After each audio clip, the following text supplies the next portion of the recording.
Hello, here we go. It's the Cop-Eye Podcast.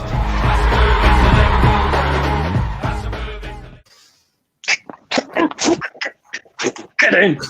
Get in! Oh, thank Christ for that. Oh, welcome back, everybody. Liverpool have just defeated Tottenham Hotspur 3-1. Jay's back on the pod. It's Mick, and I'm delighted to be joined by Nat Phillips, who's just in the Tottenham Hotspur changing room. Nat, well played tonight, mate. Appreciate it. Cheers, lads. Nice one, that lad. Mick, I'll come to you first, mate. Obviously, the game starts very, very dramatically, if you want to say. Manny has a really should be putting that away, shouldn't he? And then Son puts one in the back of the net, and then it's reeled out for VAR. But you're thinking after Son's put it in the back of the net, you think, fucking hell, here we go again. Manny misses a chance, and Son scores. You think, fuck, here we can't catch a break. What was your initial thoughts when Son had put that ball in the back of the net? The opposite of what Gavin's just said. So whatever the opposite of "we're back, baby" is, so we're not back, baby. I was like, it's fucking happening again. Because Mane should score, like you say, Jay, and then they go down the other end, and it was like a carbon copy of their goal at Anfield where Son scores, like a breakaway goal, and you're like, fuck's sake. And then when we just scored. Yeah, and it's fucking toenails offside. Yeah. So, you touch cloth. No, I did, because I was like, fuck's sake, it's happening again. But then, VAR came to our rescue, and I made up that it weren't given, because obviously we then scored at the perfect time at the end of the half to fucking send us into the second half in the best possible shape. Yeah, Tim, we sort of controlled the game, didn't we, from the get-go? Minus that little bit at the beginning, it did look like we were very, very comfortable straight away, and I thought that was brilliant of the lads, because it was so important that going to Tottenham, the way they've been playing recently, you think, right, we need, and they're playing a fucking Mourinho side as well, we needed to make sure that we were controlling that game, and we certainly did. And like Mick's just said, scoring just at half time as the whistle was blowing is just the perfect way to go in, isn't it? Yeah, 100%. It was exactly what was needed for the half. I think had we not been 1-0 up at the half, I think that we would have been a little shaky when we came out, because I think that's what's been occurring for the last few weeks as we go into a half 0-0, having created a little bit here and there, could have scored a couple of times, and then half an hour into the second half we concede, and all of a sudden it's a completely different game. It was a really, like, we looked like the team we have been for the last 2 years. We looked totally dominant, and I don't even think Spurs were that bad. I think we were just really, really good. So yeah, really, really good to see, and hopefully this now carries into the next few games. Yeah, Mick, I mean, in terms of the first half itself, in terms of standout performances, I think your boyfriend did really well, didn't he? The way he was controlling that tempo, and it was nice to see him getting forward, because we did want to see him getting into that final third a bit more. And what I really liked as well is the way he was linking up with Bobby and Mo and Mane. It looked as if that they were I wouldn't say they were back to their old selves again, but it looks like all three of them were in sync again. What I can say is they look like there was a sharpness there. I think Bobby proved that. Like in that position he plays, he's bound to give away the ball away sometimes, and you've just got to go, right, fuck's sake. It's like, I think of it like Luis Garcia, for example. He was an absolute genius, but he gave the ball away a load of times, and you just got to put up with that.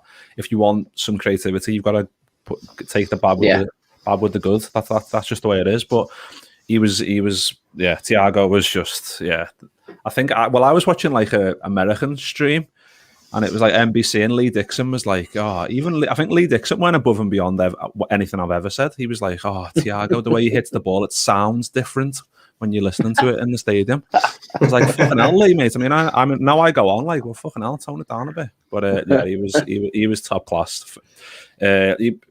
Few stray passes, but like, I think he misplaced one, and you could hear Hendo going, Thiago, and he was just like, just screaming at him, going, demands perfection, and that's what Hendo brings to the team, because when he's not there, there's no voice there. And I think when you've got Hendo and Millie in the same team, that's when you know you're gonna be flying, because there's two big voices there and two big characters who are going to be pushing you from different positions, like from defence and midfield. Yeah, absolutely, mate. Well, obviously we go into half time thinking, fucking get in, we're winning again. We scored a goal for a fucking start, which is just orgasmic in itself. And then we come out the second half, and we're fucking straight away we get a golden opportunity to put another one in. But then obviously a couple of minutes later, there's a nice little cheeky ball in from the left hand side. Mane has a shot. Keeper, don't know what the fucking keeper's doing there. To be honest, he shouldn't be putting it in those areas, but glad he did because Trent fucking comes up with a nice little strike and makes it 2-0. Thoughts on that goal? Yeah, superbly well taken. I mean, keeper spills it, you've got to put it away. You can't kind of leave an opportunity like that on the table. Trent put his foot through it into the floor. Superb finish. Yeah, it was perfectly taken. I mean, Lloris seems to constantly have howlers against us. So I think he should have come out to claim the first ball as well, the Mane cross. And yeah, like you said, I mean, it's normally you parry that around the post, surely, or you don't parry it back into play. But you got to give Trent his due. He was back to his normal self, and that was Trent of 2 weeks ago would have probably put that over the bar, or you just got that feeling. But tonight, as he was running onto that ball, you had a feeling that he was gonna stuff that in the back of the net. Yeah, definitely, mate. But again, the Tottenham curse happens again, doesn't it, Mick? Because like you said, in the reverse fixture at Anfield, we scored and then we shut off and we let them score.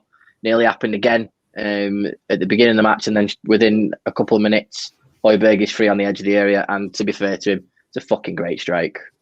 Yeah, it's a boss strike. I mean, he's not closed down, but they can't just go ahead then. Hit it as the best you can. It's not going to go in, and then he just fucking pulls a worldie out and it flies in. Like, there's not. Who was it a couple of years ago, Mick? Mick, who was it who did the same at Anfield? Do you remember in the fucking crazy 2-2 game in 17-18?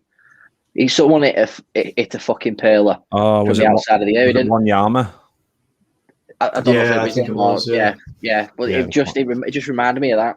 But yeah. Oh, there you go. Yeah, well in Weezer said it as well. Nice one. Yeah, carry on, Mick. Yeah, it was a great strike, but it's like, of all the people you wanted to fall to, you're like, it's Højbjerg, and you're like, well, he's not going to score from there, and we don't close him down. It's our. If you're going to be a bit negative, you say you should close that down, but everyone was behind the ball, and I suppose we were kind of just maybe riding the wave of just getting the second goal, and that's what they say. Like, you're more vulnerable after you've just scored, and I think that proved the case there. I mean, it gave us a kick up the arse as well, so I'm glad it kind of happened in a way. Yeah, it's a good point there, mate, because I didn't feel like, even after that goal, I didn't feel like we were getting sort of peppered anymore. I didn't think it gave Tottenham a lease of life. And Tim, I felt like we started controlling the game a bit more because, like Mick just said, it did give us a kick up the arse. And I'm not saying we've turned the corner yet because it's only one fucking game, not getting ahead of myself, but the Liverpool of old over the last couple of years, usually when they get ahead in a game, they don't tend to lose it. They just go, right, well, it's back to a goal deficit, or we're only a goal ahead. Let's fucking go and get the third one. Yeah, I think that outside of the first 10 minutes, had we not been on this current run of form, had that been a normal game, if we were in regular Liverpool form and we had opened up that first 10 minutes and then dominated the game the way we had, I think that we would come out here and say, oh, it was really comfortable, dominant win. We've never really looked like losing.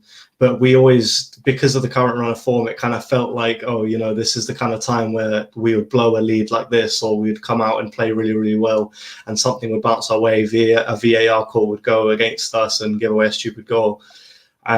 So yeah, I mean, we have to kind of not be prisoners of the moment and understand that when Liverpool are playing like that, they're a top 3 club in the world, if not the best. I mean, they're almost impossible to play against when they're having their day. And today we looked absolutely superb again. It was fantastic to see, and honestly quite relieving considering the what's going on around the league at the moment with people dropping points the last couple of days, and obviously Arsenal now going to visit Man United, or at home to Man United, so that's potential considering Arsenal's good form and having Man United struggled as well. So Man City have De Bruyne out, and Vardy's out for Leicester, so it's starting to creep into place where if we made a run, it would put us right back into the mix with the likes of City and United to really challenge for this. Fucking hell, Tim! Not finished talking about the game yet. Fucking hell! Sorry. But before we get to the third goal, Tim, Mick, I want to talk about the disallowed goal. Because obviously we did put the ball in the back of the net for a third down. It was disallowed again. It's just fucking pissing me off. I mean, at the end of the day, it is clear handball from Bobby, so I'm not disputing that at all. The build up to it was great. I thought Thiago was great when he came back on with his headband and he fucking plays a nice little ball through and Mane is in. But it was just frustrating, wasn't it? Because the balls come off Dyer, he's manhandling him anyway, and then it goes off Bobby's arm. So it's 6-1 after the other, but I don't see why they got a free kick out of it. I honestly don't know. Like it's hit. If it didn't hit Dyer's hand or arm first, then you'd be like, yeah, fair enough.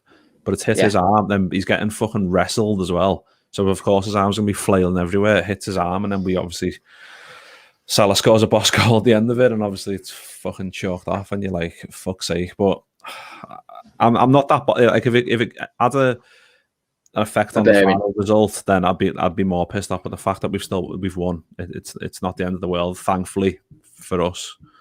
Yeah, but like I said, after that the heads didn't go down, did it? It wasn't like we were fucking downhearted about it. We just went on and ended up fucking scoring. And then Mick Trent's ball for Mane's goal, fucking hell, brilliant. Yeah, well, that's what I mean. He was so good tonight, and I think that's what we need. Like he just looked like he had a spring in his step, like that he hasn't had. Like the last couple of games, like we've not been in the best run of form. He just looks like his head's just firmly up his own arse. Like he doesn't know what to do with the ball. He's scared to get hold of it. He's scared to cross. He's scared to run with it. Whereas tonight he was picking it up, running forwards, running into the spaces, playing 1-2s, and like playing balls in behind, like the stuff that we know he can do, and what he's so good at. And it's nice to see that. And then obviously getting a goal as well in the game is just icing on the cake for him. And I want more of that, like a goal and assist in a game of that magnitude where we needed to win. Proves just how good he is and why for me he's the best in the world in that position. And I think he just needs to prove that a bit more often. I know he's had a few injuries and COVID and whatever else and no pre-season, but it's time to show step up. And the only thing I wish with Trent is I wish he'd just throw a few more tackles in terms of a bit more strength in the tackle. I think he's a bit too flimsy when he puts his foot in sometimes. I think that's a bit of a criticism I would say, that I wish he'd just put his foot right through someone and just fucking, like Millie done it loads of times. Like first half Millie wasn't great. Second half, fucking hell, he was flying everywhere. And it's stuff like that even just a tackle can just give you an extra 2% for the rest of the game, because it just G's you up. Same as like when it happens with a full crowd and the crowd gets going. If you do it with no fucking fans there and you put a crunching tackle in, it just sets the tempo a little bit. That's what I want from him more. I want him to step up to the plate and do stuff like that. And he did it tonight. He's done us talking on the pitch with a goal and assist, so I can't complain. Spot on, mate. Well said. There's some good stuff going in the comments. Just want to cover off a couple of things that the lads have said in the comments here. So while it's about Nat Phillips, I'm going to go to Nat Phillips' doppelganger. David has said, we sort of knew we would step up to the bigger team. Big challenge with the next two against West Ham and Brighton. Please, no more ball draws. But what Dave said as well is Nat showed why he should have started over Reece. Now, Tim, just very quickly, mate. Again, Phillips didn't have much to do, especially because Harry Kane wasn't on the field. But there was certain times where there were some last-minute tackles, and I think Phillips did show his worth. And I think that's why a lot of people over the last few weeks have been clamouring for him to play again, isn't it? And why it's been a bit eyebrow-raising why he hasn't played. Yeah, it's certainly interesting. I'm not going to sit here and defend what I've said, because I've said that he shouldn't be playing. We should either be bringing a centre back or that goes without saying. Just bringing in a centre back. But absolutely, I think he's probably made it clear now that he's probably the better of the two choices between him and Reece Williams. And that's obviously not to say that Reece Williams has been absolutely awful. He's been actually pretty good. He's made one or two mistakes in the 10 games he's played, so he's not exactly been dire. But yeah, Nat Phillips, he's got an eye for the ball. He's a ball hawk. He goes after that thing, and he's tenacious. And sometimes that's just the kind of shit you need in a team. You need someone to put in. Like, he came on and got booked in 5 minutes, and I was like, oh shit, like this is dangerous territory, because he's just going to fly into absolutely everything. But sometimes that's what you need, and it looks like at points we kind of need that a defender instead of a ball-playing defender, especially if he's going to be consistently playing alongside of a midfielder, which it looks like he is, because Matip, I think someone sneezed near him and tore his quad or something stupid because that's Joel Matip. I just don't know what's going on with the Matip situation. And we were all eyebrow raised when he went off. But again, we'll probably do something over the weekend regarding the transfer deadline day anyway. But again, if Matip going off doesn't fucking say anything about us needing a centre half, then I don't know what will. But we'll see what happens. But let's keep to the fucking positivity. I want to see what Martin said here. Question for you all. With how Milner has played the last 2 games, would you play him against West Ham? Mick, I'm going to give this one to you. You touched on it before, how fucking amazing Millie was. And again, he's thrown himself into tackles in the 93rd, 94th minute, and he's just absolutely incredible. Me and Martin are the exact same age as James Milner, and I couldn't fucking do that sort of shit. Martin will probably tell me different. Martin will probably put in the comments now that he can fucking do it. But, mate, does he start against West Ham? I think he's got a fucking good case. I mean, you know what's funny? I've seen a few Spurs fans putting like memes up like Ndombele up against Milner, and like it was some old man just getting like absolutely raped, and it's like, well, on paper that should not actually raped, you know what I mean? But you know, like getting torn apart. But on paper, that's what should be happening. Like he should be taking him to the fucking cleaners. Like Millie's like 35 now, he's an absolute machine. And the fact is, like the first half he weren't too good, but he was still alright, but second half he just fucking thought, fuck this. And like he's made a real case for himself, and the fact that he's still doing that shit at that age is just, it's commendable. And like it's if he starts against West Ham, who the fuck can complain, because he was fucking boss second half there. Well, that's it, because the one team that when you look at the league table, the one team you want to be playing next is West Ham, because we can put a gap between us. I can't believe I'm just fucking said that sentence. We can put a gap between ourselves and West Ham. It's just fucking mad, isn't it?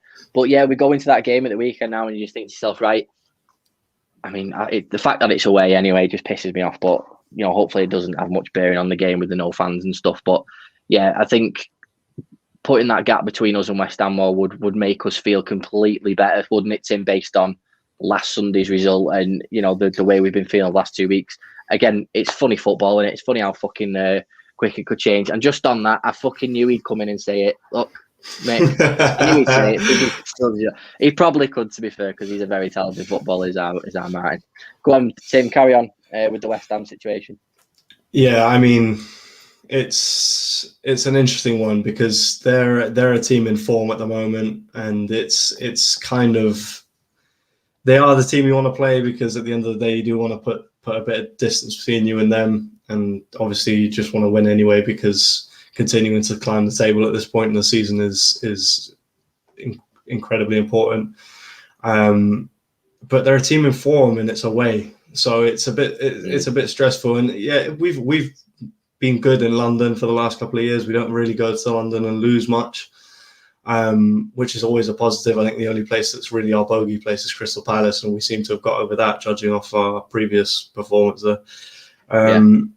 But yeah, it's going to be an interesting one. They're a team in form, and we're a team that hopefully will now try to beat, you know, a Spurs team that has been really, really good the last few weeks, and now come up against a West Ham team that's again been really, really good against in general, and then go and capitalize on that as well. And that's the kind of stuff that builds form going into that. And then a Brighton team that's going to be, you know, ready for us and think that, you know, they've handled us once, why couldn't they do it again? And we need to go into that game and hammer them too. So it's going to be an interesting weekend, and it again, just another game where we need a performance like that, to be honest. Yeah, absolutely. Mick, I mean, like you said, we don't want to get too overly confident after that performance, but you've got to get some confidence, haven't you? Because the fact that we've had the ball in the back of the net, you know, more than 0 times, more than once, more than twice, you know, it's such a great feeling. It's like we're sat here now, and like, you know, we'll happily be on Twitter after. We'll happily, you know, Matt's probably playing FIFA right now, because Matt doesn't like playing FIFA, does he? After Liverpool get beat, you know. So if he's watching this, hello Matthew. But yeah, Mick, you've got to take some confidence going to that. And the next few days now, it's Friday, tomorrow, we're like, oh fuck, we're not playing Saturday now. We're fucking playing Sunday. We want to play the next game like tomorrow. Yeah, well, I mean, I've just seen a quote from Klopp. What I saw tonight, that's who we are. That was us. I can't sum up any better than that. That was a return, not completely, because we're missing fucking major players, but 80% of what we're about. That was all on show tonight. Like we said, Millie, fucking, he was the fucking the chief of that tonight. If you wanted to pick one player, the epitomise what the Liverpool spirit is about. Millie showed that in the second half. He was fucking everywhere. But then, like I said, everyone was good. Bobby was good. Trent was good. Like Hendo at the centre half, fucking hell, so good. Phillips when he came on, headed and everything away. Robbo was doing his up to his Man City tricks, just running everywhere after the ball, closing everyone down. Everyone was on it tonight, and you could see there was a message before they went out there, like, let's not give these a fucking inch, and that's what we need to do every game. Like, we've been off it last couple of weeks since this is our first win in the league, isn't it? So since Crystal Palace, so it's been a long time coming. But if we produce even 70% of what we showed tonight, that'll be enough to beat West Ham, because we were just too good for Spurs tonight. So yeah, it's positive signs, and it's a step in the right direction. Like I was worried about tonight. Like I was confident, and then because I thought Matip, Fabinho would be fit, the fact that he weren't, I was a bit like, it evens the playing field a little bit more.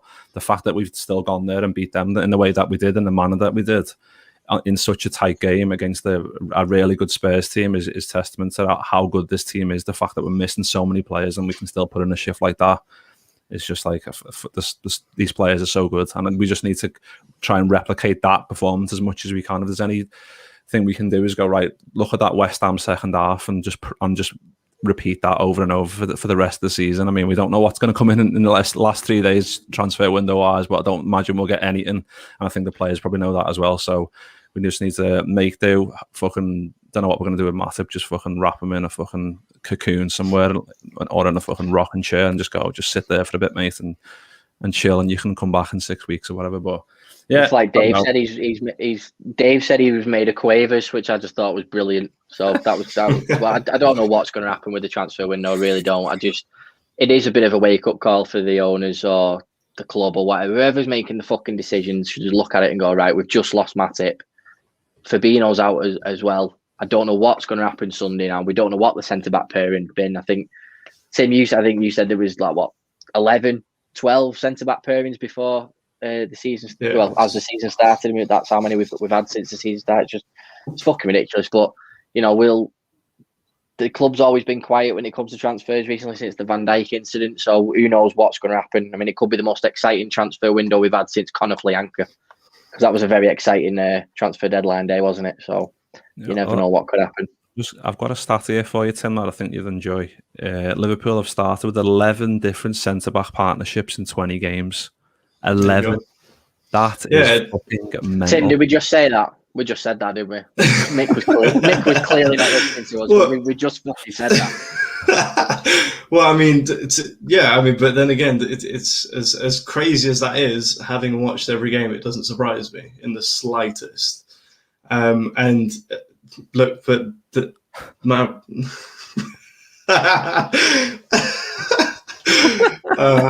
that's brilliant. Yeah, but I mean, but the problem is that we keep having midfielders fill in their positions and just be absolutely fucking fantastic. Mr. Jordan Bryan Henderson was fucking incredible tonight. He didn't look a step out of place. He had a ball through the ball over the top for Mane for the first goal was superb. So yeah, it just as big of a problem as it is, it's been minimised by the quality of the midfielders that we've been able to put in their positions.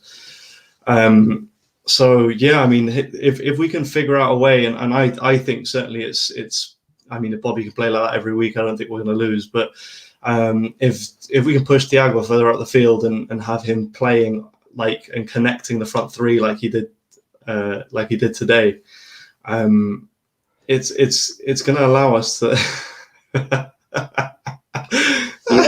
you mentioned it.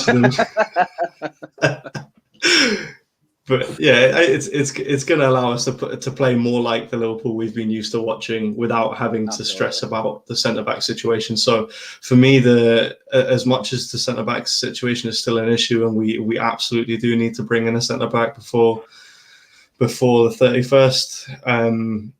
For me, if we're going to be able to play Thiago in an advanced position, and I mean. It's incredible to see that, how different we are when Firmino and Trent are in form. Just the creativity of it just goes through the roof. And I give some credit to Robbo as well, because they had absolutely nothing going down that wing. I don't even think they went down there once. So credit to him too. He was superb. Yeah, man of the match, Tim, quickly. Jordan Henderson. Good lad, good choice. Mick, anything different? I don't think you can. I mean, there's so many great performances. It's either Trent or Hendo for me. Another good choice. Another good choice. Fucking give it more. David Lynch has just tweeted saying that friend of the show, David Lynch. Joel Matip's injury looks serious. Great. Okay. Fucking hell. Amazing. So nice one. I'm not finishing this podcast on a fucking negative. We've got 0 senior centre halves. So, I mean, if Klopp wants to just exaggerate it a bit longer, he's going to be out for months, Matip, just so FSG go, right, here's some money then. I'm all for done for the season. We'll see. But for the meantime, boys, I'm just made up that we've managed to hit the ball in the back of the net more than once. I'm made up we've got the 3 points. Let's keep it going and we look towards West Ham. I want to say thank you to everybody who's joined on the comments today. Kai Butler, we appreciate you coming back, mate. Gav, again, with an absolute stormer there. Martin, for obviously, you still do a fucking job. I've always thought you play and look like James Milne, to be fair, mate. Dan's been back on the show as well. Hiya, Dan. Oh, Greg's back as well. Nice one, Greg. And have we missed anybody? No, David Rowland, there we go as well. Maybe like the bag of quavers. Yeah, thanks to everybody else who's joined us tonight. And we'll see you at the weekend where hopefully we see the same Reds again.